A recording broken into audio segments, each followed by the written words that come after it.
October 27th, 1945. The train shuddered to a halt, a final weary sigh after an agonizing journey. Inside, a young man named Roman stepped onto the platform, blinking against the unaccustomed brightness of the afternoon sun. He was skeletal, his clothes hanging in tatters, a ghost in a world that suddenly felt too vibrant, too alive. Around him, the air buzzed with the murmur of voices, the cries of children, the everyday symphony of a bustling town. It was a cacophony that assaulted his ears, accustomed to the eerie silence of the camps, broken only by screams, orders, and the chilling thud of lifeless bodies. This was freedom, they said. This was liberation. But for Roman, the war was far from over. He had survived Auschwitz, survived the death marches, survived the unspeakable horrors that had stripped away his family, his innocence, his very humanity. The physical scars were visible, etched onto his emaciated frame. But the deeper wounds, the ones that festered within his soul, were invisible to the casual observer. They were the shadows that clung to him, the whispers of the past that haunted his every waking moment and invaded his dreams. Roman was just 20 years old. Before the war, he had been a bright, ambitious student in Krakow, Poland, full of dreams and a love for literature. He remembered his mother's warm smile, his father's booming laugh, the innocent mischief of his younger sister. These memories, once cherished, now felt like shards of glass, beautiful yet piercing, reminding him of what he had lost. The world he now inhabited was one struggling to rebuild. Cities lay in ruins, economies were shattered, and millions were displaced. Yet, amidst the rubble, there was a palpable sense of hope, a desperate yearning for normalcy. People embraced loved ones, families reunited, and life, against all odds, began to slowly assert itself. Roman watched these reunions from a distance, a silent observer in a world he no longer felt a part of. He had no one to embrace, no family left to find. Their names were etched on the walls of his memory, alongside the millions of others who had perished. He found himself in a small Displaced Persons (DP) camp in Germany. The irony was not lost on him. He had escaped the camps of death only to find himself in another camp, albeit one with food, shelter, and a semblance of safety. But the walls, though invisible, were still there, built from trauma and a profound sense of alienation. The days in the DP camp were a blur of routines. Wake up, eat meager rations, try to find meaning in the endless hours. He saw other survivors, their eyes reflecting the same deep-seated pain he carried. Some clung to each other, forming new bonds out of shared suffering. Others, like Roman, retreated into themselves, their grief too heavy to share. He tried to forget, to push away the images that flashed behind his eyes, the selection lines, the gas chambers, the brutalized faces of his fellow prisoners. But forgetting was a luxury he could not afford. The memories were a part of him now, woven into the very fabric of his being. They were a constant reminder of what had been, and a terrifying premonition of what could still be. One evening, he overheard a conversation in the camp. A group of young men were discussing emigration, the possibility of a new life in America. The word America resonated with him. A land of opportunity, a place far removed from the shattered landscapes of Europe. A place where perhaps, just perhaps, he could start anew.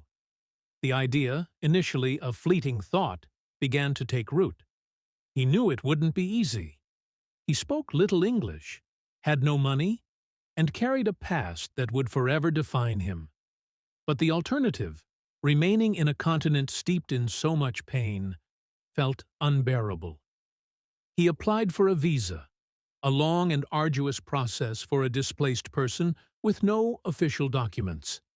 Months turned into a year. The waiting was excruciating, filled with moments of hope and despair. He read every book he could get his hands on, devouring stories of resilience, of human triumph over adversity. He found solace in the written word, a connection to the intellectual life he had once cherished. It was a small act of rebellion against the dehumanization he had endured, a quiet assertion of his own identity.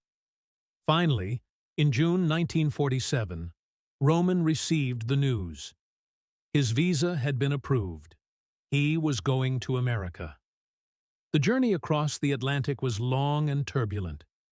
Roman spent most of his time on deck, gazing out at the vast, endless ocean.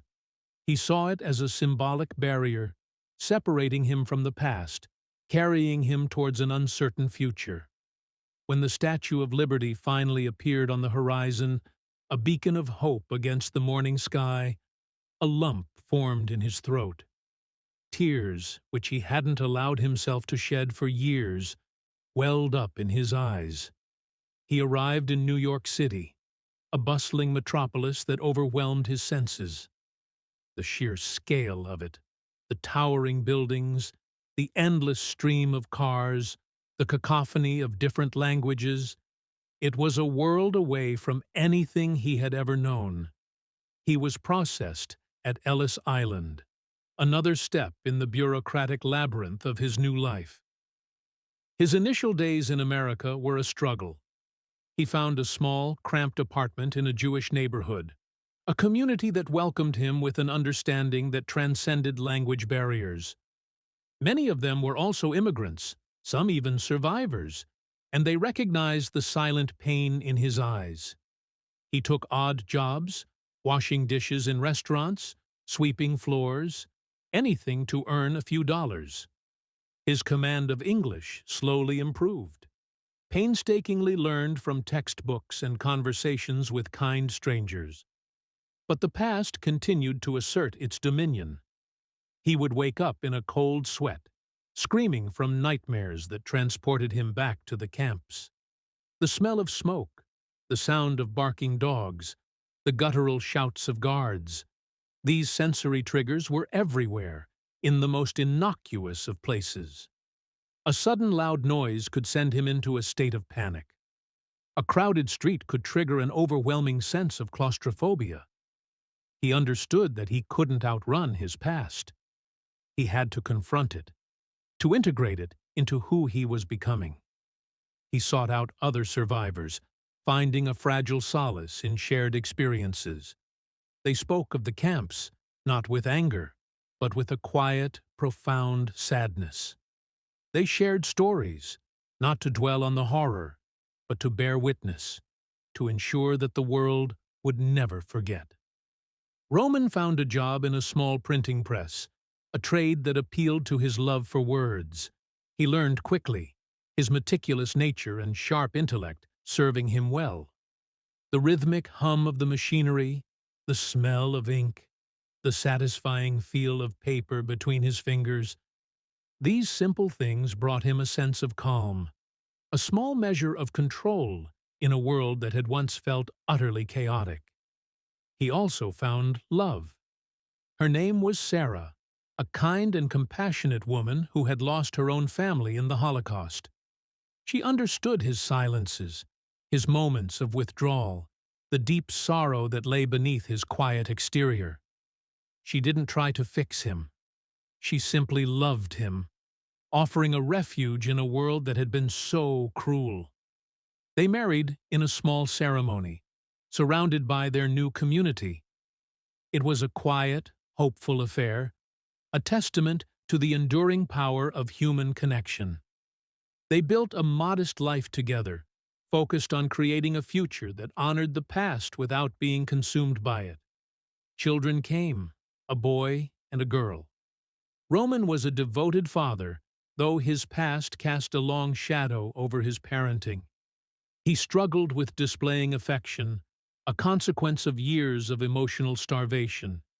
He wanted to shield his children from the darkness he had known, to give them a childhood free from fear and loss, but he also understood the importance of truth. As his children grew, they began to ask questions about his past. Roman, initially hesitant, slowly began to share his story. He spoke not to traumatize them, but to educate, to instill in them a deep understanding of history, of the fragility of peace, and the enduring importance of human dignity. He taught them about his family, about the vibrant Jewish life that had existed before the war, a world rich in culture, tradition, and love. He became an advocate for Holocaust education. He spoke at schools, at community centers, sharing his testimony with a new generation. His voice, once quiet and reserved, gained strength and clarity. He spoke not with bitterness, but with a profound sense of responsibility. He was a witness, a messenger from a forgotten world, determined to ensure that the lessons of the past would never be forgotten. The physical scars of the camps remained, faded but still visible.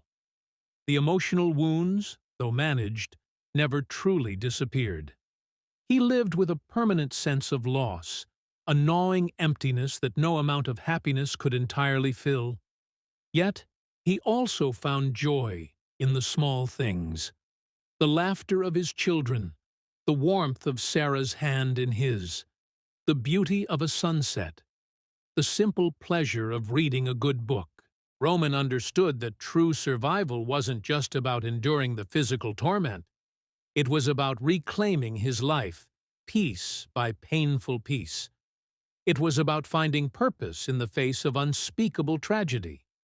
It was about bearing witness, not just to the horrors, but to the resilience of the human spirit. He never forgot the day he stepped off that train in October 1945, a broken young man convinced that his war was far from over. And in many ways, it wasn't. The battle against the echoes of the past, against the pervasive shadow of grief, was a lifelong one.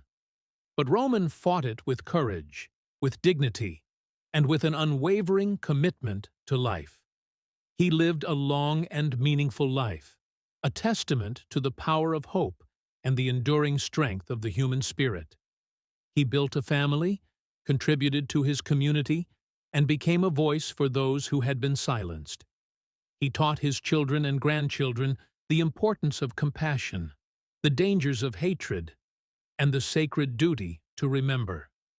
His story, like those of so many other survivors, is a powerful reminder that even in the darkest of times, light can emerge.